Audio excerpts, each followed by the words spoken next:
사랑하는 성도님들 안녕하세요. 오늘은 시편 39편 4절에서 7절 말씀을 통해 소망이라는 보물이라는 제목으로 은혜를 나누고자 합니다. 여호와여, 나의 종말과 연한이 어디까지인지 알게 하사 내가 나의 연약함을 알게 하소서. 주께서 나의 날을 한 뼘 길이만큼 되게 하심에 나의 일생이 주 앞에는 없는 것 같사오니 사람은 그가 든든히 서 있는 때에도 진실로 모두가 허사뿐이니이다. 진실로 각 사람은 그림자같이 다니고 헛된 일로 소란하며 재물을 쌓으나 누가 거둘는지 알지 못하나이다. 주여, 이제 내가 무엇을 바라리요? 나의 소망은 주께 있나이다. 아멘. 자서전적 체험수기로 잘 알려진 빅터 플랭클 박사의 아우슈비츠 경험을 담은 죽음의 수용소라는 책에서 이런 내용이 나옵니다. 1944년 성탄절부터 1945년 새해에 이르는 그 단 일주일 동안 포로 수용소에서 사망률이 급격히 증가했습니다. 이 기간에 특별히 무슨 가혹한 노동을 시켰거나 식량 배급이 끊겼거나 전염병이 돌았던 것도 아니었는데 수용소의 수감자들이 많이 죽었습니다. 그 원인을 분석해 본 결과 갑작스러운 사망률 증가는 낙심 때문이었다고 합니다. 포로 수용소에 갇혀있던 수감자 대부분이 이번 성탄절에는 석방되어 집에 돌아갈 수 있으리라는 막연한 희망을 품고 있었는데 성탄절이 다가왔는데도 아무런 소식이 들리지 않고 결국 성탄절이 그렇게 지나가게 되니까 그들은 낙심했고 절망했고 죽어갔습니다. 낙심은 그 어떤 불치병보다 몸과 마음을 피폐하게 만들었다고 증언합니다. 신학자인 몰트만은 믿음은 희망이라고 기꺼이 소개합니다. 보다 성경적이고 신앙적인 말로 바꾸면 믿음은 소망입니다. 사람이 무엇을 소망하고 어떻게 소망하고 있는가 하는 것이 바로 믿음입니다. 진정으로 소망하기에 낙심하지 않고 낙심하지 않기에 더욱 신뢰하며 항상 기도로서 하나님과 친밀한 교제를 나눌 수 있는 것입니다. 하나님의 사람은 하나님의 뜻 안에서 묻고 하나님의 말씀을 기뻐하고 하나님의 인도하심을 감사하며 살아갑니다. 이탈리아의 시인인 단테는 신곡의 지옥편에서 지옥의 문 앞에 이런 문구가 쓰여 있다고 말합니다. 모든 소망을 버려라, 내 문을 지나는 자여. 곧 소망을 잃어버린 곳, 소망이 없는 곳이 지옥입니다. 오늘 말씀 시편 39편의 기자는 육신의 아픔과 고통 속에 신음하고 있습니다.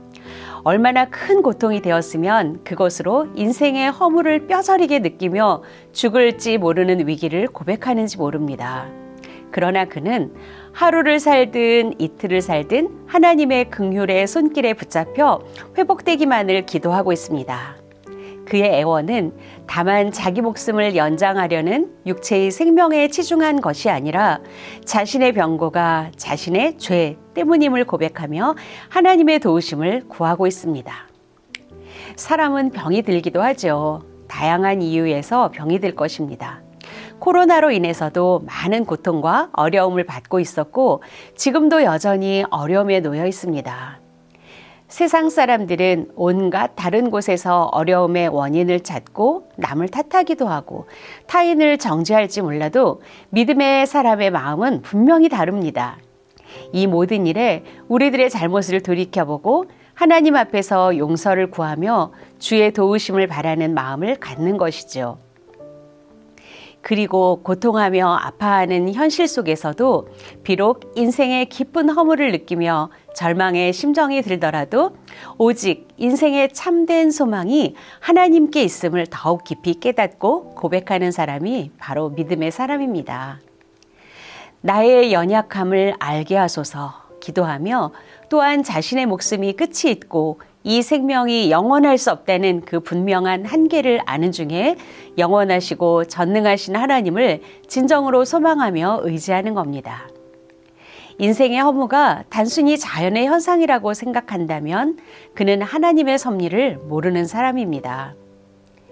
인생의 허물을 두신 것은 이러한 절망 속에서도 영원하신 하나님을 소망하게 하신 하나님의 깊은 뜻이 있는 것입니다. 오늘의 시인은 9절 말씀에 마침내 주께서 이를 행하신 까닭이라 고백합니다. 주께서 행하시는 일이니 이 땅에서 어떠한 억울하고 비통한 일에도 우리 인생은 하나님을 바라며 소망해야 함을 진정으로 고백하고 있습니다. 이것이 오늘의 말씀을 통하여 우리로 깨닫게 하시는 하나님의 뜻입니다. 철학자인 스피노자가 내일 지구가 멸망하더라도 나는 오늘 한 그루의 사과 나무를 심겠다라고 말한 바가 있습니다. 가만히 생각해 보면 내일 지구가 멸망할 수도 있는데 오늘 사과나무를 심는다는 것이 무슨 의미가 있을까? 가장 쓸데없는 일처럼 보입니다. 그 사과나무가 언제 자라고 언제 열매를 맺어서 사과를 따먹는 겁니까? 하지만 내일 모든 것이 끝나 멸망하더라도 오늘을 살아갈 힘은 희망에 있다는 그 간단하면서도 깊은 진리를 알게 합니다. 시편 42편 5절을 보면 이런 찬송 소리가 들립니다. 내 영혼아, 내가 어찌하여 낙심하며 어찌하여 내 속에서 불안해하는가? 너는 하나님께 소망을 두라. 그가 나타나 도우심으로 말미암아 내가 여전히 찬송하리로다. 성도 여러분, 육신의 병으로 고통 중에 있더라도 세상의 일로 마음의 상처를 받고 사람들과의 관계에서 많은 갈등과 아픔이 있을지라도 우리는 찬송하는 사람입니다.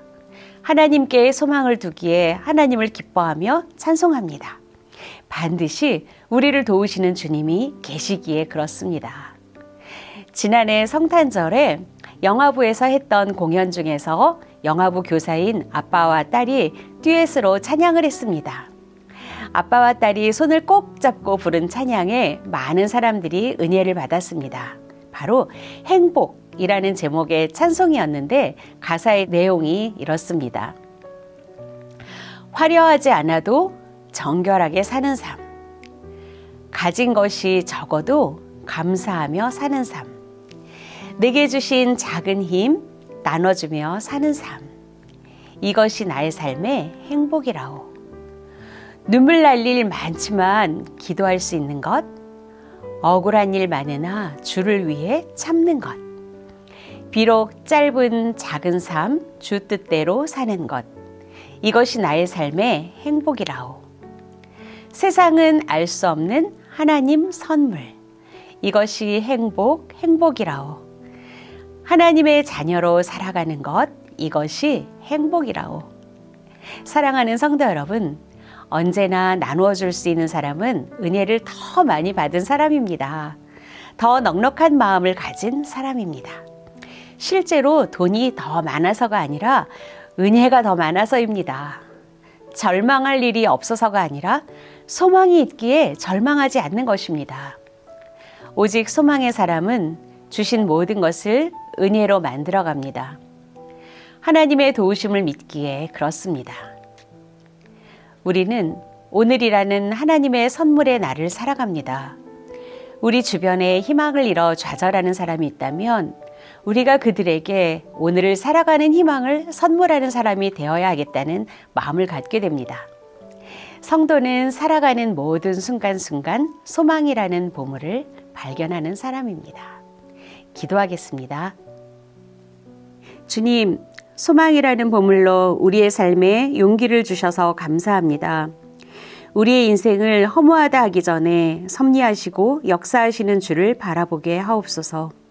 주님이 뜻하신 바가 계심을 알게 하옵소서.